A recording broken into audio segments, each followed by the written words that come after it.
Beleza, bora. Depois você colocar.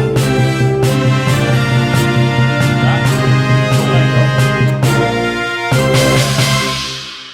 Bem-vindo, Marcelo Cruzeta, meu amigo pessoal de mais de 7 anos, com o qual tive o prazer de fazer um curso de Master Coach na cidade de Atibaia, pelo Instituto Brasileiro de Coaching. E lá tivemos essa afinidade e temos algumas experiências em comum e outras que nos são complementares. Então, é uma pessoa que eu gosto muito de ouvir, porque sempre me traz novos conhecimentos e sempre agrega naquele pouco que eu venho me dedicando a estudar até hoje. Marcelo, bem-vindo, então. Obrigado. E obrigado por ter aceito também conversar, fazer esse bate-papo, que é uma coisa bem informal, porque nosso objetivo nada mais é do que fazer com que as pessoas tenham novos pensamentos, né? Então, Aristóteles já falava que tudo começa pelo espanto ou assombro, e o assombro nos causa um estranhamento quando se acha que aquilo não é natural. Então, se aquilo não é natural, eu vou ver o que está acontecendo. Esse deveria ser o critério a ser adotado pelas pessoas, né? Feito ou realizado alguma fala, poderia ver, bom, mas isso é verossímil, é crível, será que é verdade? O que estão querendo dizer por trás disso? Para depois concordar ou trazer um processo, já que é chamada de dialética, né? Dialética em Sócrates, dialética em Marx, em Hegel, sempre num processo de tese, antítese, para chegar a uma síntese, né? Então, Marcelo, uma coisa que me preocupa muito hoje, além do direito e da filosofia, ter escrito uns livros, aí eu também estou fazendo uma formação pedagógica em sociologia e tem me causado bastante espanto, então, né, usando as palavras de Aristóteles, o fato da falta de análise crítica. Tá? Então, exatamente isso que eu dizia antes. As pessoas recebem algumas informações. No mundo hoje, as pessoas que não se dizem ou dizem, e a pandemia está mostrando o contrário, que tem tempo, né? Querendo, tem tempo. Mas vivíamos nessa ciranda, nessa roda gigante que dava voltas e sempre no mesmo lugar.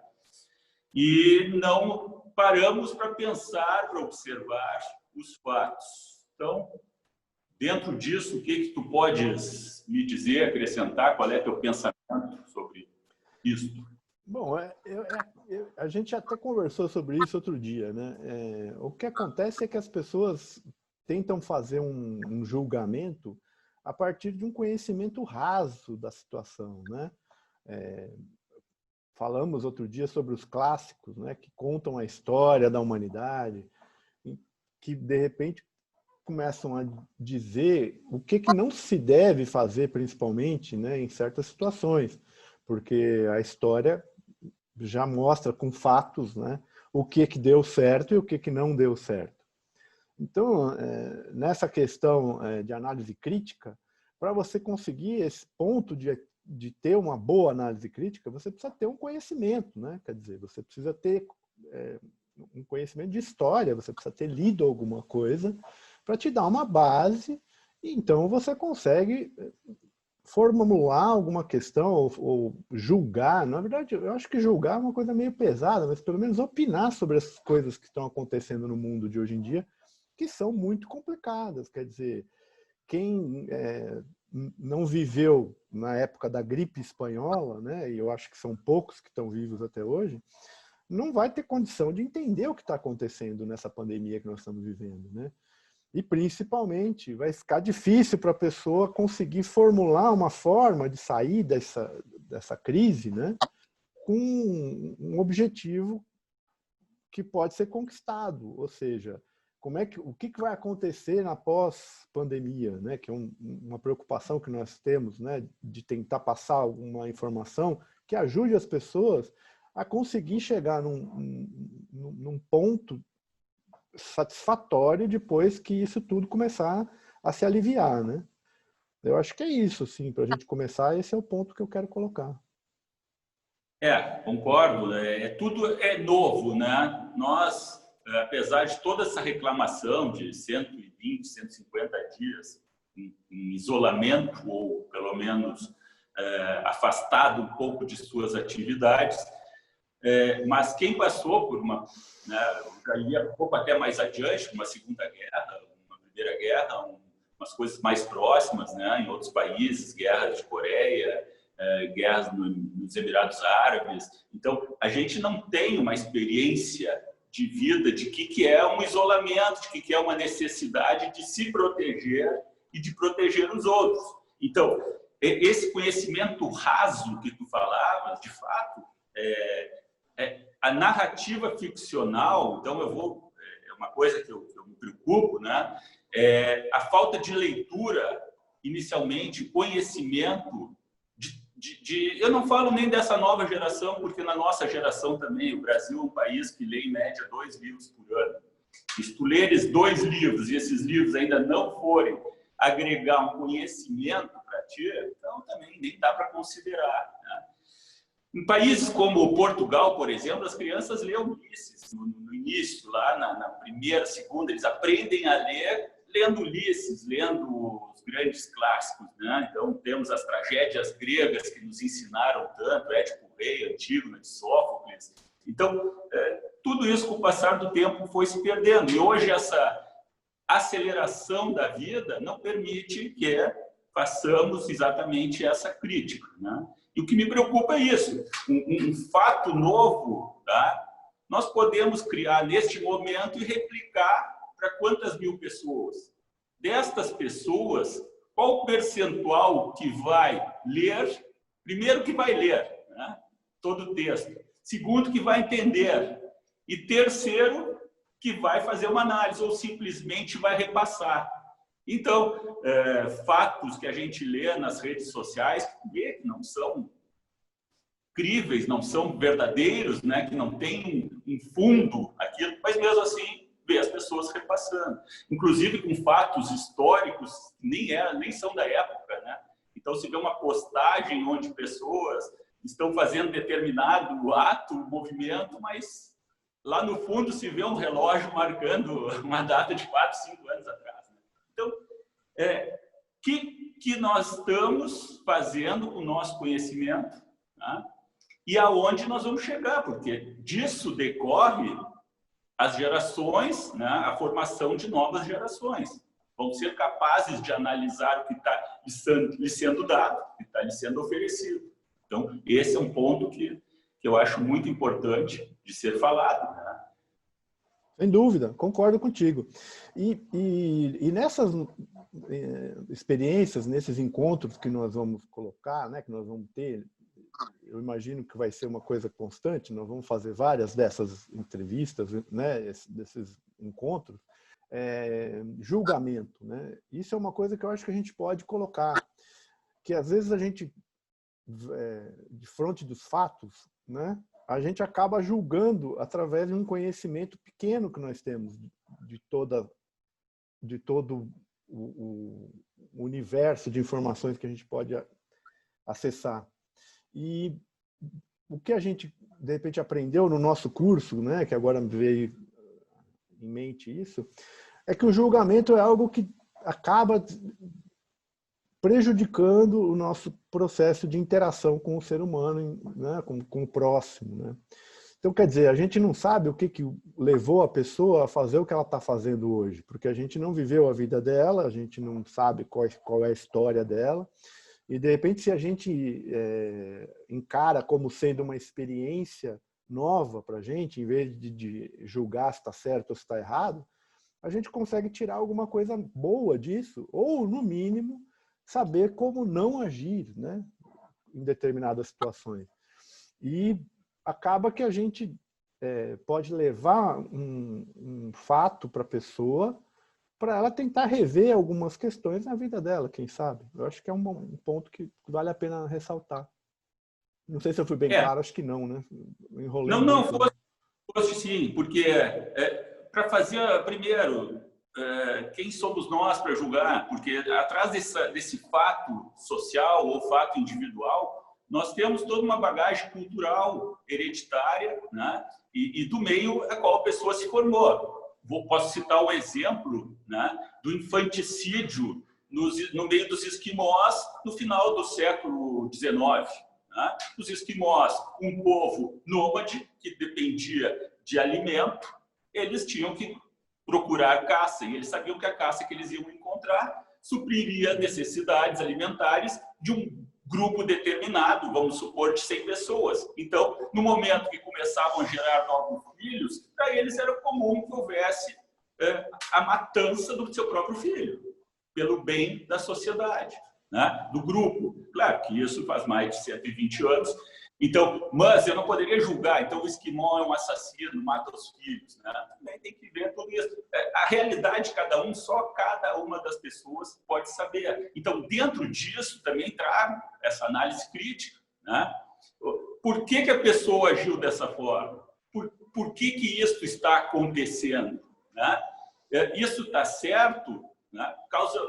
Causar esse espanto e buscar o porquê das coisas, e não simplesmente ficar ou julgando, como bem colocaste, né? Ou pior, seguindo a manada, né? Agora termo muito utilizado, mas que de fato, né, se a pessoa não tem um conhecimento, ele não pode nem fazer essa análise crítica. Concordo plenamente contigo. Não, e esse fato que você citou aí, uma coisa pesada, né? Se a gente for pensar nos dias de hoje, é meio que até inconcebível, né? Claro, mas se bem que a gente sabe, porque a gente estuda, a gente lê, que na África existem coisas absurdas, né? E que não são divulgadas, mas que de repente são catastróficas, como isso que você acabou de citar.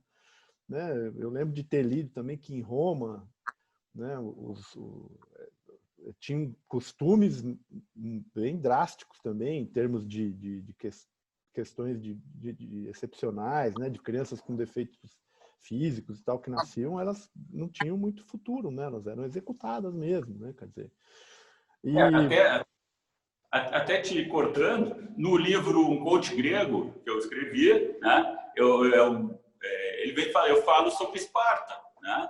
Atenas eram pensadores e Esparta era guerreiros, formava guerreiros. Então, a criança que nascesse já demonstrasse alguma deformidade, era jogada por cima do penhasco, né? Ia morrer lá, né? Por quê? Porque não serviria para o fim que eles desejavam. Então, mas era cultural, né? O problema hoje é que, com essa falta de conhecimento, de análise, as pessoas vão seguindo, né? Então, por exemplo, vou trazer um fato hoje, né? Hoje nós temos antifas espalhados pelo Brasil, né? Então, são fascistas, contra o fascismo, né? E perguntados, muitos não sabem o que é fascismo, né? Inclusive, eles estão sendo fascistas, muitas vezes proclamando. Por quê? Porque eles confundem fascismo não com uma ideologia de Estado, mas sim como uma forma autoritária de agir, né? Então, nós somos contra o fulano de tal porque ele é fascista. Não, mas o que é fascismo? Né? Como ele está agindo, esse agir dele denota uma pessoa fascista? Né? Não, simplesmente agora eu sou antifa, vou quebrar, vou, né? Tem outras formas da gente chegar, né? Através até mesmo do voto, então, né? Mas que para que isso haja esse conhecimento, essa análise, se a pessoa está fazendo algo bom, não, o que ele poderia fazer, né? Então, até posso sugerir para essa pessoa, né? Tem meios de até sugerir, não simplesmente sair com o grupo.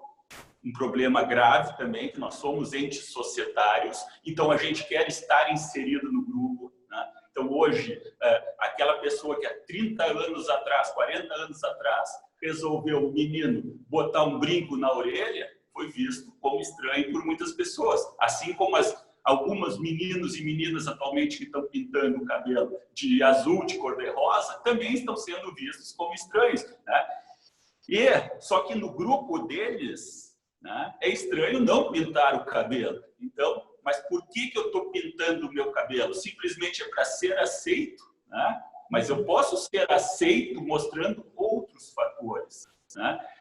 Então, esta análise que me me incomoda porque não está havendo esse pensamento linear para chegar numa criticidade para agir de outra forma mesmo. Ou posso aceitar aquela forma, não, eu sou desse grupo, esse grupo está certo, é com eles que eu vou. Né?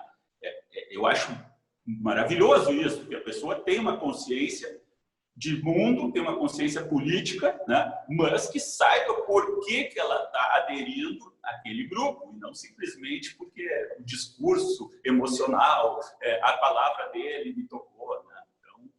Então, tu que está em São Paulo, aí, que vive em São Paulo, né? Centro do Brasil, indiscutivelmente, tudo acontece em São Paulo, é a nossa Nova York, né? Do Brasil. Então, não sei se tu deve ter uma outra visão ainda diferente, porque eu estou morando numa cidade pequena, maravilhosa, acolhedora, né? Foi muito bem aceito, estou realizado aqui, não há criminalidade, as pessoas são maravilhosas. Né? Então, compro ração, boto ração para o cachorrinho na frente de casa, todo mundo, os cachorros são de todos. Né? Então, é uma coisa muito familiar. Né? Então, mas tu vives num centro como São Paulo e eu não gosto de São Paulo por causa exatamente das mazelas da cidade grande. Porto Alegre, que é a minha cidade natal, eu já tenho dificuldade para ir porque vejo coisas que eu não gostaria de ver, né? Que a sociedade traz para a gente. Bom, enfim. São Paulo, como você disse, né, é uma cidade grande e assim, eu estou morando agora num bairro aqui na Lapa, né? Que é um bairro mais parecido com uma cidade de interior, sabe? A gente tem bem arborizado, tem árvores frutíferas na rua, tal. Tem esse costume também de deixar ração para o cachorrinho na rua, água, tal. É uma coisa mais sociável, vamos dizer assim, esse bairro aqui, entendeu? As pessoas se conhecem, conversam. É um pessoal mais, uma faixa etária um pouco mais elevada também, eu acho que isso contribui, né? Mas existem núcleos de pessoas mais jovens, né, assim, que acabam se colocando em certos pontos, né, do bairro. E falando dessa questão de antifa e direita, esquerda, essa coisa toda, é engraçado, assim, tem ruas onde as pessoas batem panela e tem ruas que não, como é o caso da minha rua, né? Inclusive a vizinha que mora hoje em cima aqui, entendeu? Ela tem um viés, eu acredito, né, que tem um viés de esquerda, mas não estou julgando se é bom ou é ruim. Eu acho que é uma opção que todo mundo faz. Eu acho que ela ficou frustrada de ver que ninguém batia panela aqui na rua, entendeu? Ela ficou chateada, falou, puxa vida, mudei para um lugar que não é minha cara, né? Como você estava falando, né? Não pertence ao grupo. Pelo contrário, aqui o pessoal é bem inverso a essa coisa, né? E é uma coisa que, para mim, pelo menos, né, eu vejo que agora não há muito o que fazer. Né? Na situação atual, nós não estamos mais... não é que nós não estamos, nós estamos, mas nós não deveríamos mais estar buscando essa coisa de eu estou certo, você está errado, seja lá que lado for, entendeu? Nós temos que tentar buscar um entendimento para poder o nosso país, que é de todos, que estamos todos juntos aqui, poder se sair dessa situação de crise mundial de uma forma melhor. Né? O mundo todo vai sair muito machucado de todo esse processo. Né? E quanto mais nós pudermos nos unir agora num bem comum, né, que seria, eu imagino, né, o mais óbvio, né, uma economia que não vá nos causar problemas maiores, né, que tenha emprego para quando isso começar a acabar, a gente continuar, retomar os empregos, retomar a vida normal, para não ter tanta gente desempregada, tanta gente passando fome, que esse é um grande problema que vai surgir aí, já está instaurado, né? Infelizmente, a coisa já chegou num ponto que é irreversível, né? Então, isso eu acho que a gente pode levar, né, nesses nossos encontros, de repente uma forma da gente tentar conseguir, mesmo sabendo que o outro não é exatamente do jeito que a gente gostaria, da gente tentar assimilar isso, né? A tal da resiliência, né? De conseguir incorporar as coisas boas que os outros podem trazer para a gente e tentar deixar de lado um pouco dessa crítica, né? Baseada em ideologias, né? Que agora não fazem muito sentido a gente levar isso à frente. Eu acho que a gente pode conseguir levar uma palavra de união, que é o que nós precisamos no momento, entendeu? E, puxa, só para finalizar, eu acho que você tem razão. As grandes cidades nesse processo, elas vão sofrer muito, né? Porque a gente aqui praticamente não produz, né, o que come. Porque a gente sempre teve uma sincronicidade, uma sintonia e um pensamento parecido, que vai aparecer mais no decorrer desses nossos encontros, né? Mas é exatamente isso, né, Marcelo? Não é questão de ser de esquerda, de direita, socialista, comunista. A questão é exatamente essa. Tu podes ter e deve ter conhecimento de cada ideologia. Tu deves escolher o teu pensamento. O que eu não defendo esquerda, não defendo direita, eu quero exatamente essa união entre as pessoas, mas que as pessoas tenham esse livre-arbítrio de escolher com conhecimento o que elas estão escolhendo. Né? E isso que me preocupa, porque as pessoas não têm essa arbitrariedade ou lhe é imposta essa situação para que sigam determinado, né? O caso dessa senhora aí que comentaste, provavelmente ela não bateu panela, porque ela se sentiu resignada pelo fato de que ela não pertencia àquele grupo, né? Ou seja, ela poderia conversar com as pessoas e tentar mostrar o viés dela, mostrar por que ela tem aquele pensamento e aquilo poderia afetar. Eu devo te ouvir. Posso não concordar com as tuas ideias e continuar com as minhas. Mas quem sabe se eu te ouvir, tu não traz uma mensagem nova e uma mensagem que seja de união, de prosperidade para todos. Né? Não essa bipolarização que existe hoje, nos dias atuais, em todo mundo. Não é só no Brasil. Né? Mas que no Brasil hoje está muito forte. Então, quem está perdendo? O próprio povo. Né? O povo está perdendo porque não está vendo a possibilidade de refletir, tentar achar um consenso, né, para que todos ganhem. Então, é o fato de eu saber por que eu estou defendendo, o que é aquilo e seguir aquilo ou não. Era isso. Não, puxa, não, sem dúvida. É como a gente colocou, né? A gente precisa entender o momento que nós estamos vivendo. E, para isso, levando em consideração o que a história nos traz e que nós conseguimos através dos clássicos, que contam, no mínimo, contam a história do que já se passou, e com isso a gente tem uma condição de não repetir as coisas ruins e buscar de uma forma nova, claro, né? Tentar repetir as vitórias do passado. Isso é uma coisa que nós podemos levar e eu acho que esse é o nosso papel, né? Poder mostrar para as pessoas que existe uma saída, que o mundo não acabou, né? Que muita gente aí está em depressão, tá mal e coisa. Agora, ninguém pensa em usar esse tempo que como nós estamos fazendo aqui, né? Que nós estamos aqui enclausurados, cada um no seu espaço, usar esse tempo para tentar produzir algo novo, para tentar produzir uma coisa boa que possa, né, uma semente que a gente possa plantar e que vai florescer no futuro e que possa levar essa colheita para várias pessoas. Esse é o nosso objetivo, eu tenho certeza disso. E nós vamos conseguir, tenho certeza que nós vamos chegar num ponto onde vamos levar muita coisa boa para as pessoas que podem nos ouvir. Que Deus te escute. Então, para finalizar, né, da minha parte, pelo menos, eu acho que a grande notícia, o pensamento de hoje é que busquem os clássicos, né? Leiam os clássicos. Os clássicos têm um grande diferencial também, que é a narrativa ficcional. A narrativa ficcional te envolve com o personagem. Agora o personagem está assim. Então, agora ele mudou, agora ele está em tal lugar, foi para tal lugar. E isso te leva junto. Então, cria nesse teu pensamento uma forma. Como é que será que ele vai escapar dessa, né? Na Guerra de Troia, vai haver vitória de quem, né? Agora Menelau virou, né? Então, Perseu depois. Então, essa questão toda, né? Faz a pessoa criar esse imaginário e desenvolver. Porque eu pego uma notícia, essa notícia pode ser uma notícia falsa. Né? E aí? repasso, não leio e ficou ali, né? Então, vamos usar a criatividade, porque a criatividade também, no futuro próximo, né, isso nós vamos falar em outro momento, né, vai ser importantíssimo, porque quem não pensar, o robô vai tirar o emprego dele. Né?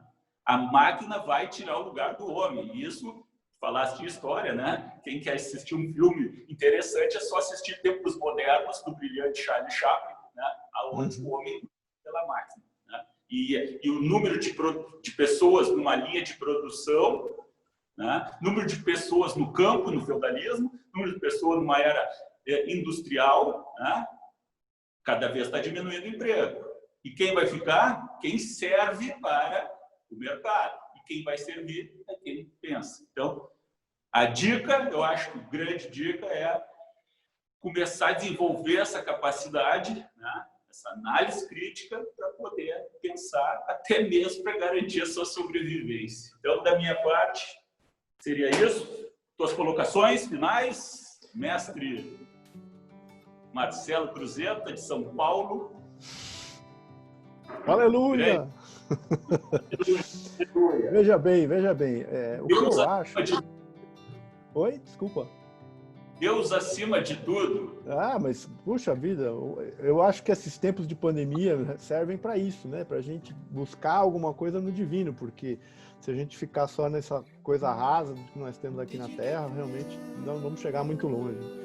E, bom, só para finalizar, dentro desse processo que você estava colocando aí, da máquina e do ser humano, do espaço de emprego que está sendo tomado pela máquina, eu vivi isso na cana-de-açúcar, porque na época que eu era piloto de avião, eu voava para um usineiro, né? E ele, inclusive, que foi um dos inventores dessa colheitadeira de cana, que hoje tira emprego de muito colhedor de cana e assim, não há o que fazer, né? Então, o que acontece? Para resolver essa questão, as pessoas precisam se qualificar. Elas precisam melhorar o seu conhecimento, melhorar o seu entendimento, que é o que nós estamos tentando levar aqui com essas nossas conversas. Então, mais uma vez, só para encerrar também, eu friso, nós vamos conseguir levar coisas boas para as pessoas, porque nós estamos levando algo de conhecimento e que pode qualificar as pessoas para um outro cargo, um cargo melhor. Quem sabe a gente não consegue alguma coisa específica em certas reuniões, como TI, por exemplo, que é uma coisa que eu conheço bem. E no caso do seu conhecimento também, eu creio que você pode levar alguma coisa prática para que as pessoas consigam, né, botar em prática mesmo, né? Melhorar a forma de agir. Isso eu acho que é o nosso desafio e nós vamos conseguir, tenho certeza. Vamos sim, vamos. Nós estamos preparados, são longos anos de dedicação e temos histórias brilhantes, né? Eu vou citar apenas, então, somente Benjamin Franklin, né? Que foi considerado o melhor presidente dos Estados Unidos. E Franklin foi uma pessoa muito humilde e trabalhou no comércio, quebrou, com muito esforço se tornou advogado, perdeu várias eleições até chegar na grandiosidade de assumir a Casa Branca. Então, nós viemos nos preparando para esse período, com várias disciplinas, com várias matérias, vários cursos, né? Então, no mínimo, podemos trazer alguma coisa de modo humilde, né? Nós primamos por isso, tá? Mas pela larga experiência acadêmica e experiência de vida, eu acho que a gente pode, pelo menos, contar um pouco de história, e essa história pode tocar alguém e essa pessoa começar a olhar o mundo de forma diferente. Marcelo, muito obrigado, sempre contigo aí, tá? Aleluia, porque vai dar tudo certo. Louvado seja Deus. É isso aí, querido. Obrigado pelo convite. Fico lisonjeado de poder estar contribuindo contigo aí. Você é um cara que eu sempre segui e sempre li seus livros. Meus parabéns. Vamos dar continuidade, que eu acho que a gente vai levar coisa boa para muita gente. Muito obrigado, querido. Tenha uma ótima tarde, hein? Obrigado, boa noite.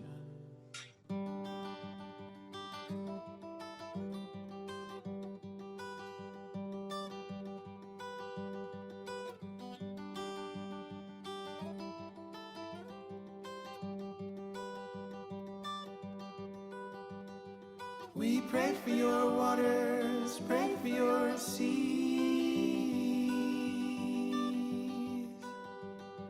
your sons and daughters, deserts, mountains, and trees. We pray for your waters, pray for your streams.